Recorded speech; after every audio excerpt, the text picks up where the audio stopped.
What's up, fam? I'm Michael Smith. He's Michael Holley. Welcome to Brother from Another, or the best of Brother from Another. And let me tell you, that's a really challenging endeavor. I mean, Michael, we spend 2 hours a day, 3 to 5 Eastern, 5 days a week on Peacock TV, having what we like to think are pretty interesting conversations and exchanges. To narrow that down to one best of show, whoo, man, you know it's about to be flames. It's going to be challenging. We don't have short conversations. I think we have conversations that have some impact. We'll let you be the judge. Enjoy what you see here. In America, we have the right to peacefully assemble. We have the right to protest. There ain't a damn thing American about what you're seeing on your television right now out of D.C. Right. There's nothing American about this, okay? This is the act of what I've been calling and who I've been calling a domestic terrorist mobilizing terrorists at our capital on what should be a ceremonial process, a formality of certifying Joe Biden's legitimate election, okay? And it's come to this at the encouragement and the behest and the direction of our so-called sitting president. So I hope everybody's satisfied with themselves who voted for him to begin with, voted for him again, for him twice. Supported this madness. Exactly. Supported this madness all the way through. Because you want to talk about disrespecting the flag? I think about the conversation around kneeling for the anthem. You want to talk about disrespecting the flag? That's disrespecting the flag. To have the flag out there like you're being an American? No, those are zealots. Those are sore losers at best and zealots at worst. Ain't a damn thing American about that, Michael Holley. This ain't my country. Well, listen. This ain't America we watching right now. It's something else. Well, Mike, we know, as you just referenced, the conversation around professional athletes and their protests and their peaceful protest, how that was corrupted and turned into something that the opposition wanted it to be. So anybody with a lick of sense knew that that was not an accurate representation of what people were protesting. Nobody really felt for that. So that was a narrative, that was a messaging. Nobody bought that. But this is much more substantive. This is much more serious. And it is on everybody. Everybody, if you have never, from 2016 to the present, if you have never said anything against this president, as he talked about good people on both sides, as he said, get those SOBs off the field, as he talked about S-hole countries, as he said, go back to where you came from, as he never really rebuked white supremacy, as he made light of his misogyny, and as he made light of his xenophobia, and he talked about build the wall, and he talked about Pocahontas, and he talked about lock her up, and he went on, trying to get the message that he wanted, trying to tailor the law to his own purposes, and would not back down even after losing the election. If you didn't stand up and say something during that time, this is on you. This is what you have brought about too. Nobody has done anything to say this is enough, not strongly enough. All of his aides, don't say it was out of your control. Don't say I'm working for a paycheck, I had no power. Anybody who was silent is complicit in this. And I'm sorry, look, hey, I'm gonna be real here. I'm gonna be real. And I know you're not supposed to do this. You're not supposed to do this because you're supposed to be neutral and be reasoned. No. If you voted for him a second time, it's on you too. If you voted for him a second time, it's on you as well. We've established this. We've established what you have asked for. This is what you asked for. This is what you asked for. This is what we asked for. We've been over this. We've been over that very point, that the people who continue to support him, that we are reaping what they sowed. This was never about democracy. This was never about governing for him. This was a show. This is a publicity stunt. This is a president who I would say the most dangerous president of the last 2 centuries. And I'm including Woodrow Wilson, who showed Birth of a Nation at the Oval Office in the White House in the early 1900s. I'm including a known racist. The most dangerous president of the 20th and 21st century, Donald Trump, because he doesn't believe in democracy. He doesn't believe in the infrastructure that is in place, the traditions that are in place. Not only does he not believe it, not only does he not believe it, Michael, peaceful he transfer doesn't of know power. them. Not only does he not believe them, I don't mean to interrupt you, I'm just interjecting. He doesn't know them. He doesn't know anything. He truly believes that it was in Mike Pence's powers to somehow undermine the election results. This idiot actually believed that and is now angry because Pence didn't do it. Sorry, go ahead, continue. No, but that's what it's all about. It has been, since he got there, it has been making moves. It's Donald Trump's version of chess. It's not even political chess. It's just his version of how the world should work, and has nothing to do with the Constitution, has nothing to do with the will of the people. It is, this is what I want to see happen. I'm going to get people in place, and if they do what I want them to do, they'll stay, they'll be friendly to me. Even if I agree with 99 things that they say, but they say one thing that is against me, I'm going to move on from them. I'm going to call them names. I'm going to bully them. See, I'm just so disappointed. I'm disappointed in so many people today. Like, obviously, if you're a Republican senator, if you're a Republican member of Congress, if you are like, and we'll get to them in a second, the two senatorial candidates in Georgia, one of whom said proudly on the campaign trail, I've agreed with President Trump 100% of the time. Mm-hmm. I'm the only senator who's done it 100% of the time. So obviously those people are disappointing because they have positions of power and they haven't said anything. But I'm disappointed in our profession, where we have talked about him. We have tried we've tried to frame him in a way. Normalized it. Yes. That he is like, this is our president. And so this is how we cover a president. No. Yes. As a journalist, you're talking about that rough draft of history. You've got to know when the draft is changing. You got to know when something is unusual. That's the definition of news, something we haven't seen before, something unusual. So as a journalist, you can't sit back and cover him like you covered somebody 30 years ago. Today, I'm wearing this shirt for a reason, right? This is a Punahou shirt. Do you guys know what Punahou is? Any of you know? Punahou is Barack Obama's high school. It's actually where he went to high school in Hawaii. And the reason I have this on today is because the genesis of all of this is nothing more complicated than a good 25 to 30% of the American population that hates Black people more than they love democracy, that hates Black people more than they love death, more than they fear death. They are full of unmitigated, unquestioned white supremacy and hate. And it all came from having this Black president. What we're seeing happening in this country right now, as we speak, as we're talking on this show, and I don't know if you guys have, I've got screens, in my office here, is hundreds and hundreds of white people attempting a coup. This is not a protest. It's not an insurrection. It's a coup.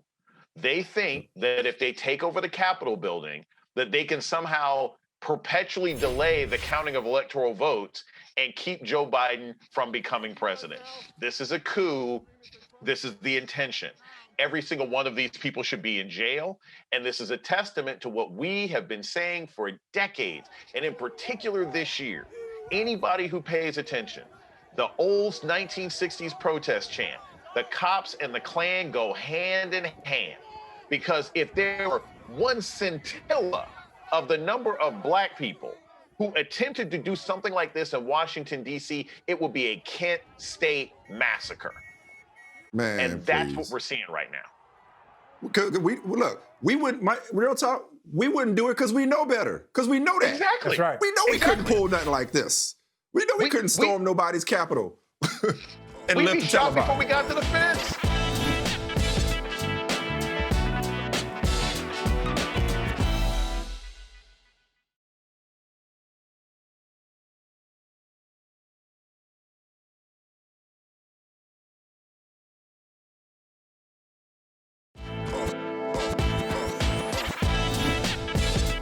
Last night, when I looked up and Nate Sudfeld was in the game.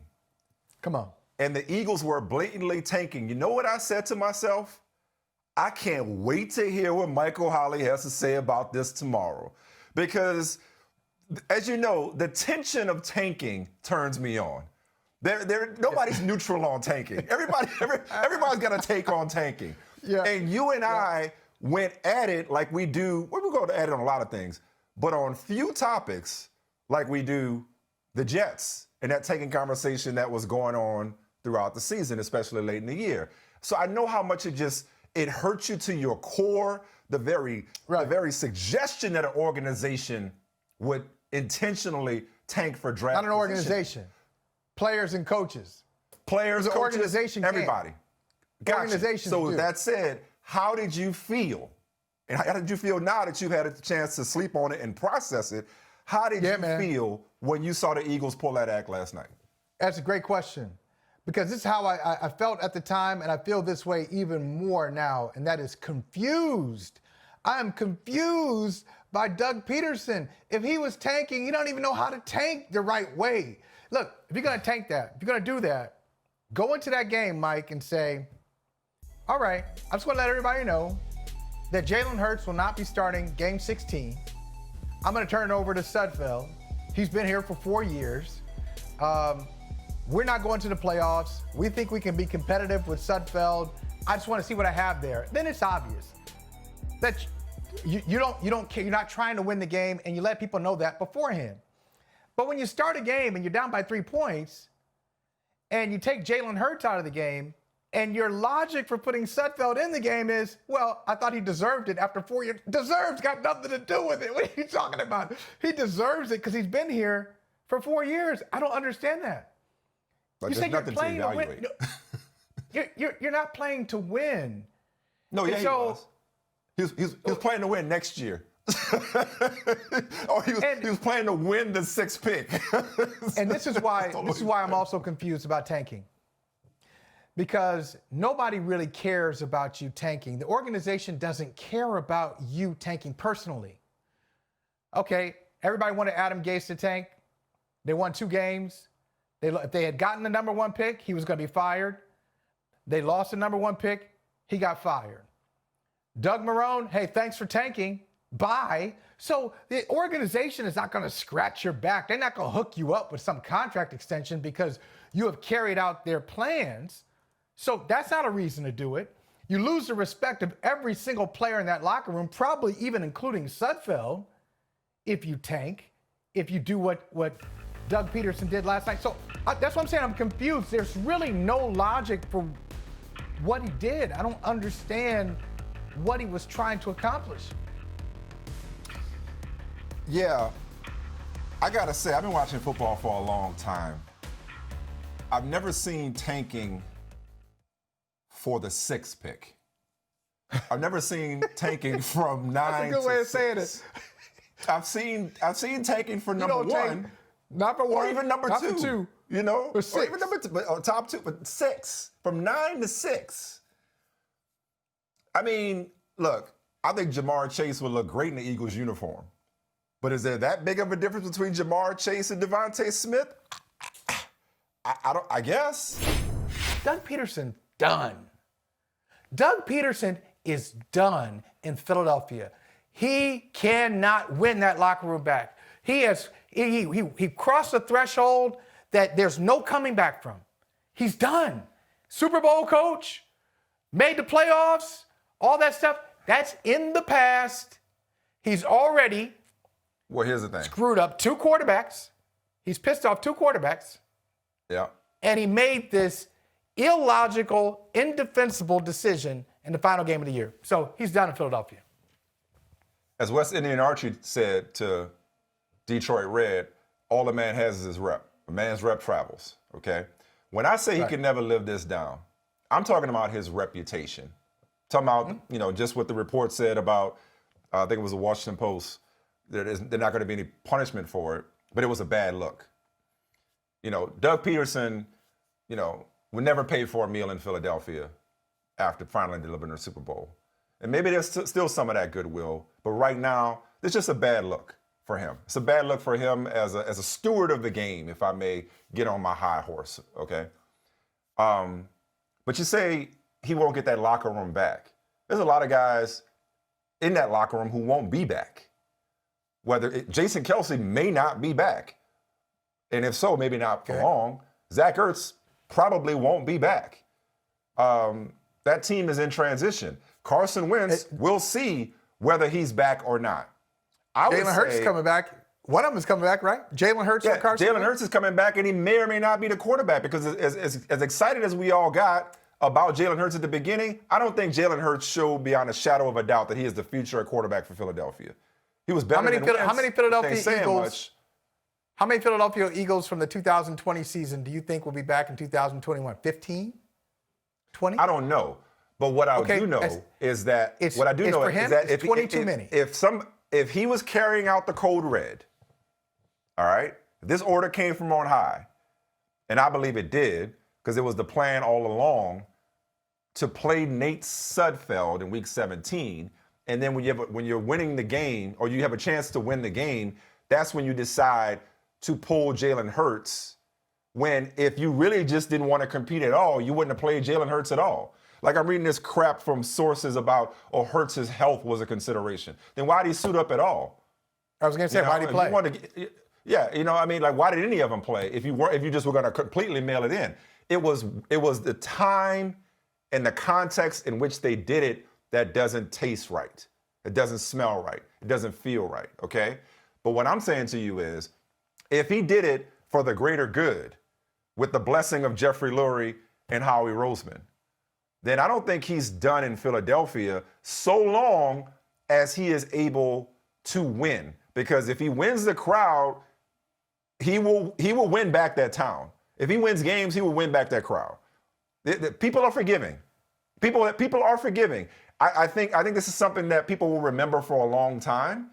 Yeah. And if he doesn't bounce back and start to win again and take them back to the playoffs, his path, his ticket out of town is that much easier. It's that much easier to justify getting rid of him, and it'll be hard for people to respect him in the same way that they once did. His credibility has been compromised. That's the problem. His reputation has been compromised.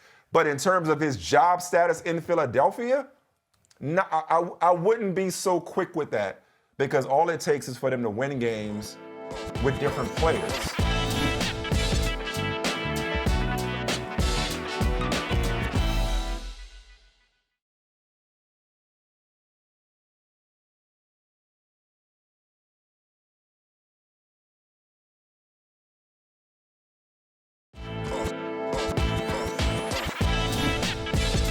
We're so affected by what we saw yesterday, what we saw last week, and somebody goes away for a little bit. Somebody takes a sabbatical, and we act like they never existed.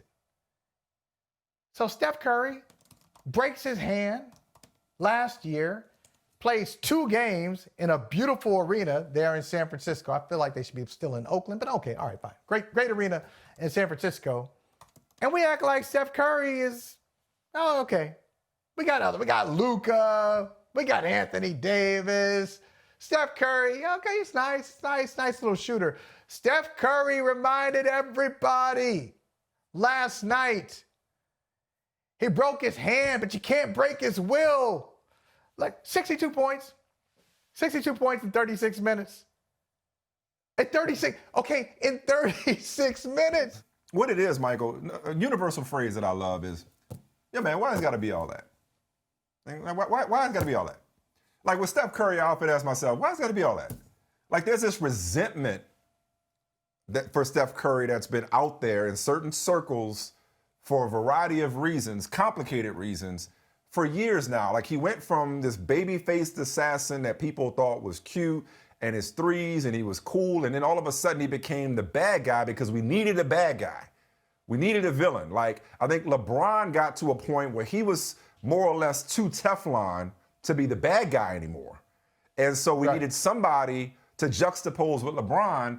And when Steph Curry got the unanimous MVP, people tried to pit him against LeBron. It's almost like Well, you say, but hold on. You said, and I'm interested now. You piqued me here, piqued my interest when you said complicated reasons. What are we talking about here? We could be talking all day about it. It is the idea that the media favors Steph Curry. That Steph Curry gets a pass. Okay. Oh, okay. Is this no pun intended? Where I think no pun intended. No, we've long since gone there.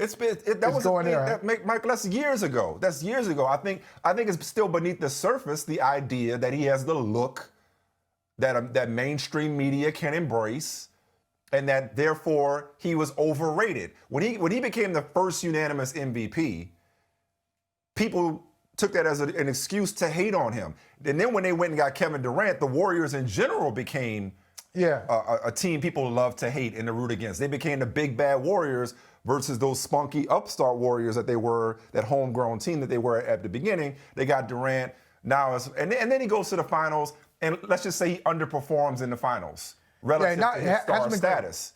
That can't be overlooked. One thing he's got to add. So when he did that, and when we didn't roast him, well, if LeBron, you know how I go, if LeBron would have done that, y'all be killing him. How come Steph gets a pass? How come? And a lot of it is just rooted in a resentment, not towards Steph for who he is, but I believe it's rooted in a resentment toward the media and how the media has actually handled these types of situations and how the media has covered certain athletes. So there is some accuracy, if you will, in the conversation, but I do think it's misguided and misplaced. And what it becomes is, Steph is overrated, or, is Steph that good without a super team? The dude made 2,500 threes in 700 games. He's the GOAT shooter. What Michael Jordan was in midair, I've ever seen. What Michael Jordan was in midair, what Shaq was in the paint, or Wilt before him, what Magic was with the basketball. That's what Steph Curry is beyond the arc. He is a singular performer. He is as fun and as entertaining a player as there has ever been. Michael, I'm too young to have seen Pistol Pete Maravich, but I imagine that's what it must have been like watching Pistol Pete, watching a wizard, watching somebody literally toy with the game. I think they made a show about it, Steph versus the game. He broke the damn game. You know what I mean? It's like it's never been the same since. He's been the greatest shooter for years now, and all he does with performances like last night is, like you said off top, remind people of that fact. You know what? I'm so glad you mentioned that, because I have that as one of the things I wanted to talk about today. And I said, this is why we'll stick to this, what we're doing right now. We're not gonna just stick to sports. We're gonna stick to sports and politics and culture and anything else, and mental health, whatever is on our minds.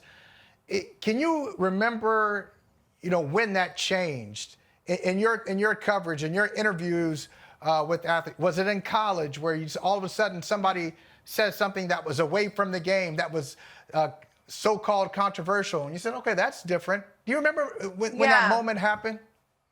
Yeah, well, so I want to first put in the disclaimer that I was born in 92. So my answer to this, isn't someone like the great Muhammad Ali, it's not Kareem Abdul-Jabbar. Like, obviously it was happening then. I'm talking about, my specific experience.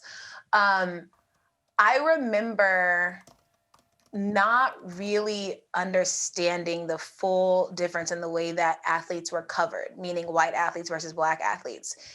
And then I heard how they kept on calling Black quarterbacks athletic, but they were never smart. And that was when it first clicked to me. I'm like, why do they keep saying that? Now, keep in mind, I'm from Georgia. I grew up during Michael Vick. So it was never weird for me to have the Black quarterback, but I realized the way that they talked about Michael Vick was different than the way they talked about other quarterbacks. So that was when, for me, race entered sports. But I didn't see athletes feel like they could talk about the way race plays a role in the world really until Colin Kaepernick. Because, and I'm sure you guys remember, it feels like we learned a lot about people, a lot about different athletes once Colin Kaepernick happened. Because remember, there was a time we were trying to see who would kneel, or who would be on Cap's side? What would they say when they were asked about it? And so I think about this entering our realm when I think about Colin Kaepernick.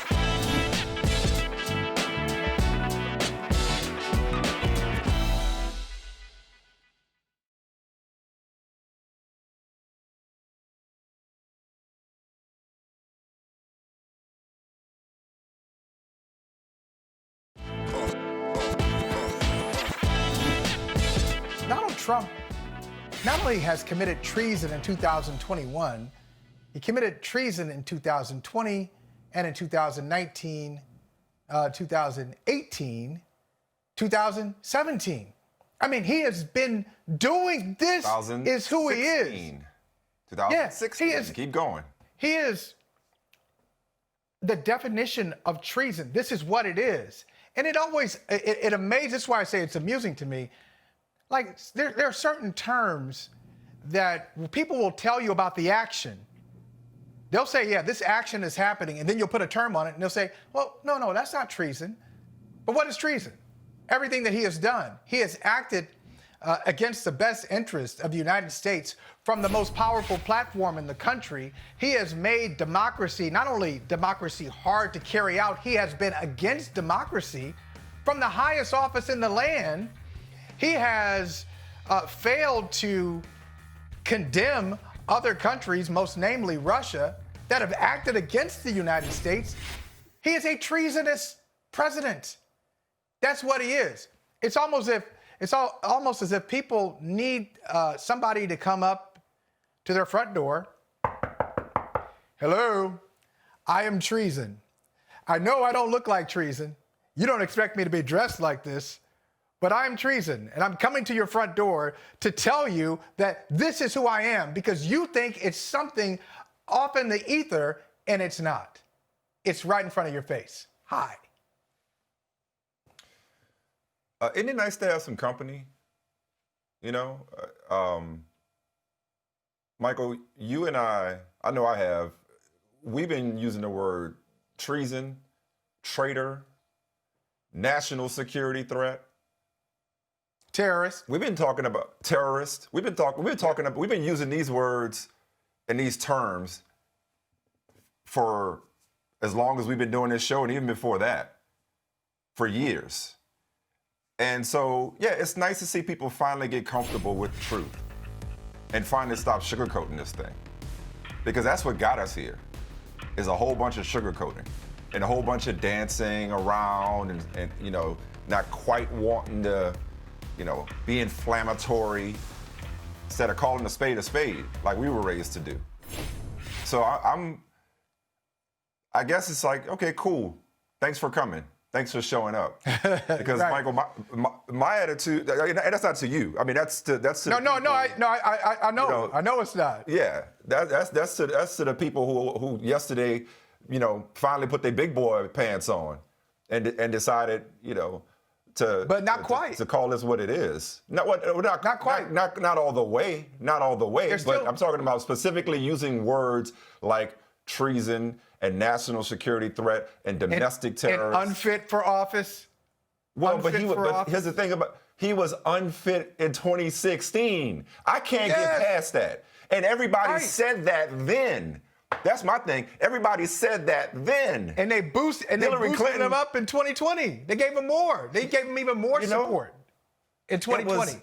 It was so obvious that, Michael, this whole summer, I told you what I struggle with. I struggle with the people who finally worked up the quote-unquote courage to say Black Lives Matter because it was convenient, because it was comfortable, because it was trendy, because it had been co-opted, quite frankly. You know? Like, where were you 4, 5, 6, 7 years ago? Where have you been all this time? Did Black lives all of a sudden matter in 2020?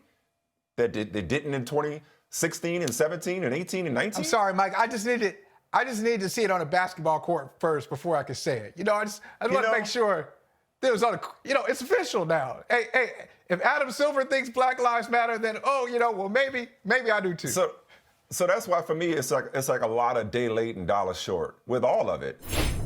Black people yesterday all had the same reaction. All of us. Some of us said it better than others. You had your Doc Rivers and your Joy Reids, and you had some other people who just, put it on Twitter or put the picture of the military presence, for Black Lives Matter protests. Michael, again, since yesterday we were singing hymns, and I told you that I wasn't going to let these people steal my joy over the fact that joy is coming in the morning in the form of a new president, a democratically controlled Senate and House. But man, I am so. We're still in the weeping, enduring. Okay, good. Okay, good. Yeah, we're still in the at weeping night. part, right? Okay, let's weep. Because what honestly brings me to tears of frustration is the contrasts, the contradictions, the juxtapositions, the double standards, the inconsistencies. We have been, the hypocrisy, we have been highlighting these. We have been pointing these out since the beginning of time, since the beginning of this country. Throughout this movement, look at this. This movement for Black lives. Throughout this movement for Black lives, okay, we have been talking about the two Americas.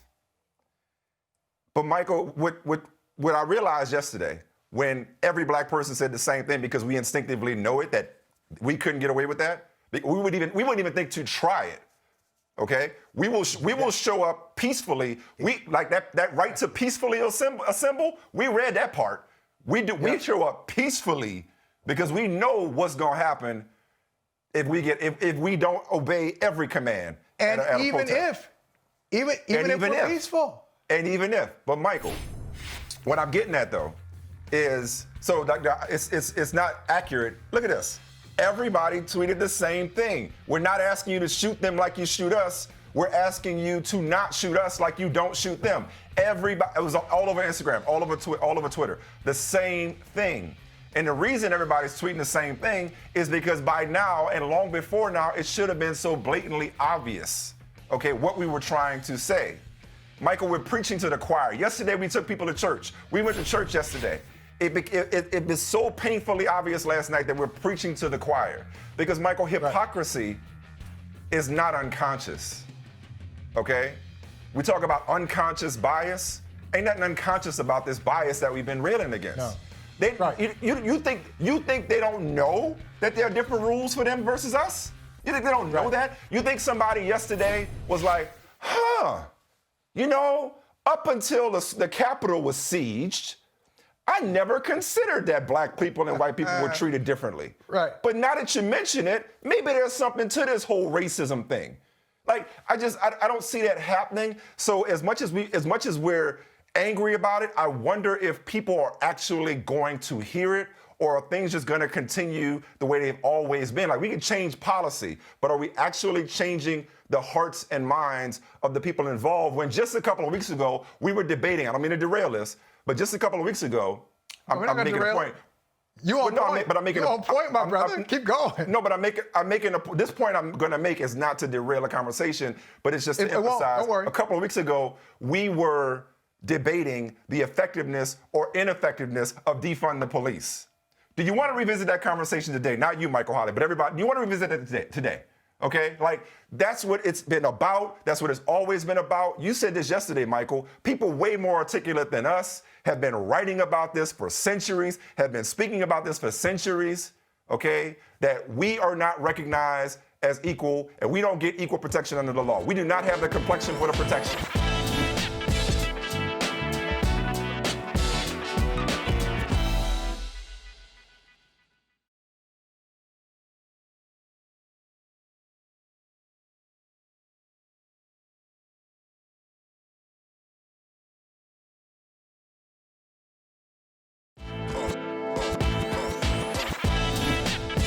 What do you think the best job is out there now? What's the best available job? And who's in position to get the best available job from what you can tell from your sources? Well, so I had a conversation shortly after the Jets won and lost that top overall pick. And I actually had a conversation with a coaching candidate. And he said to me, Jacksonville's the best job now. Like, that's the best job, because you're sitting there and you're staring at a kid in Trevor Lawrence who I think many front offices believe could be a 10 to 15-year quarterback for a franchise.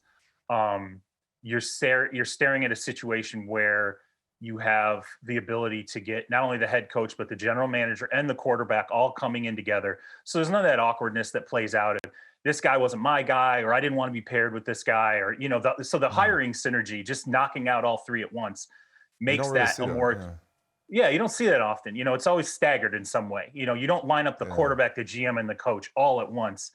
And I'll say this for Shad Khan. He's pretty patient with Doug Marrone. I think they even thought about, keeping Doug Marrone around one extra year after this season. So it's not like it's really bad ownership either. The one thing that maybe if you're a head coaching candidate going in there, you're saying, well, it's a small market team. They're embroiled in this whole land development project right now. Jacksonville is, and there's a chance that the land development project doesn't pass, which is going to raise the specter of, I think other owners are going to start to lean on Shad Khan and say, hey man, maybe you should relocate. Go to London? Does London become viable? Their contract, as far as the league is concerned, in October, their commitment to London expired. Jacksonville's did. They don't ever have to go back to London again unless the league really wants it and wants to put them there. Well, interestingly enough, guess what the league now is getting in Jacksonville, and I think would like to see in London? Trevor Lawrence, a sellable commodity. Even if it's a game or 2 games a year, I think they would love to have a star player like Trevor Lawrence over there, helping along the TV deals that they just did in that market. And so I think Jacksonville is a very attractive job. I think what's interesting to me, and I'd love to hear your guys' thoughts on this.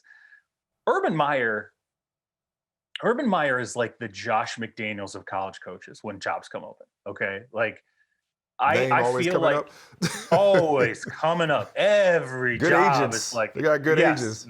Thank you. See, these are men who understand how this business works. Yes, exactly. Every year, his agents are doing their job and making sure that Urban's name gets put out there. But it's the same dance every single time. It's similar to Josh. Oh no, he's really maybe interested, and then all of a sudden, gets in the home stretch. Well, I don't know how committed he is, and he doesn't know if he wants to do this, and and then Urban, disappears out of a coaching search that maybe he was never even involved in. Last year it was Washington and Dallas. He was never involved in Washington and Dallas, and yet his name got inserted into both of those. But I do think Jacksonville's interest in him is real, and I think that the thought process is that he's a program builder. They want to build a program and a culture, and they believe in what Urban's selling. I would just say this.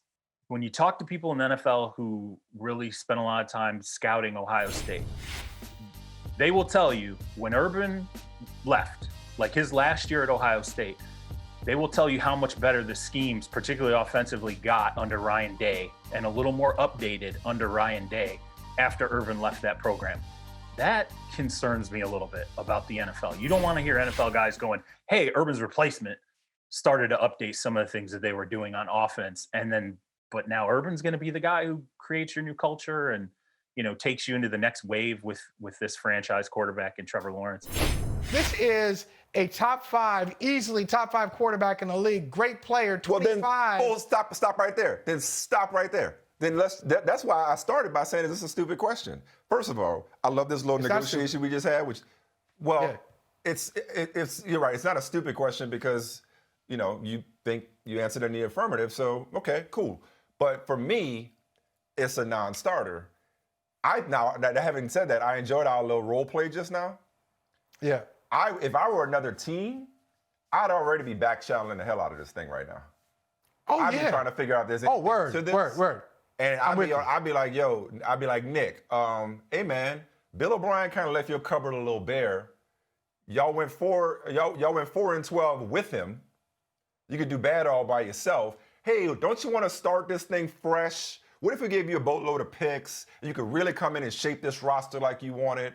Kind of replenish some of the assets that Bill O'Brien, took away from you. What do you say? You don't need this headache. I'd be poisoning the water. You don't need this headache. You don't need this disgruntled quarterback. You don't want to have the face of your franchise, Nick, Cal. The face of your franchise can't have a frown. So why don't you let's take him off your hands. That's what I'd say. But here's the truth of the matter, Michael Holley. Here's the truth of the matter. The truth of the matter is, you do not trade a top 5 quarterback at 25 years old.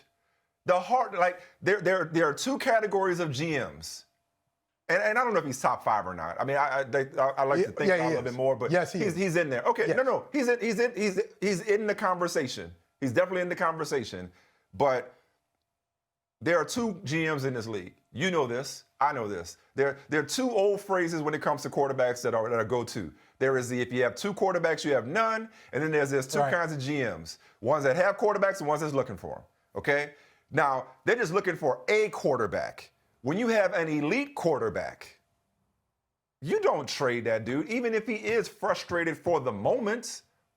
I hear you. Like, it would be fun to think about what you could get for him. That's how quarterbacks get traded. But there's a reason, not like that. Guys like that don't get traded.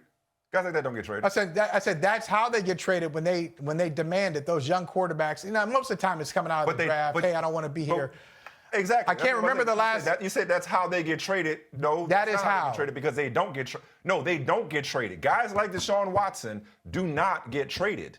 Well, you know what? But it's a lot of interesting. money like he just did. I agree. I agree with what you're saying. That boatload of picks that market you're talking about is because of who he is. Why would you give that away? Yeah. I agree with what you're saying. Like, you know, these franchise quarterbacks don't get traded. I'm trying to think of the last one who even hinted at asking to be traded.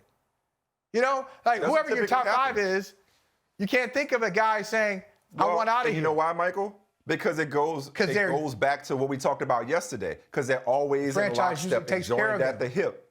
Correct. They take care of them financially, but they're also in the loop, and they're at the top of the call sheet. When it comes to the organizational decisions, they're at the top of the call sheet. So this goes back to the very conversation we had yesterday. And if he wasn't, I could understand why he would say, okay, Absolutely. I'm sick of it. Absolutely. Then they would have to do it.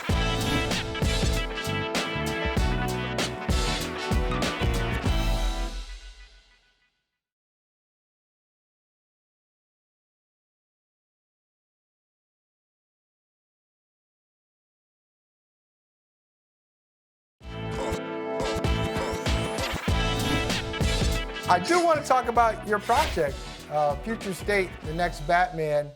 It's one of many projects that you've had, that you've been working on throughout your illustrious career. I want to ask you this, because I've seen some interviews where you've talked about the origin story of characters and like what's underneath Bruce Wayne. Like Bruce Wayne, he's out there and he's fighting crime, but underneath it all, he just really wants his parents back. And I'm wondering the level of detail that you go to as a creator just to give us, the audience, the sense so we can feel that tension, so we can feel that pain and that hope that Bruce Wayne and other characters have. Yeah, you know, you bring up a really good point, because what is the differentiator with these characters? I mean, we have so many superheroes out there. They can fly. They can emit heat vision from their eyes. They're good with a bow and arrow. But like anybody in any space, what is that differentiator? It's who we are as people. And I appreciate what you're saying about going to very difficult places to try to entertain people. I have a writer, a friend of mine, who said, you know, part of being an artist is hurting people that you know by telling very personalized stories to impress people that you're never going to meet in the audience. And for me, with Tim Fox, who becomes Batman, a lot of it was not necessarily painful, because what his origin story is about is a son, a young man who's from a very prominent family, who has many privileges in life, but still is trying to figure out who he is and where he fits into the universe. And with his father, Lucius Fox, who a lot of people will remember from the movies, Morgan Freeman played that character. Here's this man who runs a major corporation for Bruce Wayne, has so many things, but a lot of the things that we don't get into are, you know, power and privilege and race. And does prominence, does money, does that really make a difference? And also for a young person, you know, even though your parents have a lot and have fought maybe a lot of battles behind the scenes to provide you with things, as an individual, what do you want in life? So a lot of that just mirrored me as a father. A lot of it mirrored, you know, you have been very gracious in talking about my career, but how does that affect my kids? You know, they're very proud of what I do, but how does it affect them when they realize, okay, when I go out in the world, am I going to be, you know, John Ridley's son, or am I going to be my own person? So a lot of it really is, people talk about write what you know. It's not just knowing, science fiction or military history or things like that. To me, it's expressing to my kids and hopefully to other kids, ultimately be yourself, figure out who you need to be, no matter how other people see you, or frankly, if you're wearing a mask, maybe they don't see you. What are your morals? What drives you? Who are you? And that's what this exploration with the next Batman is all about.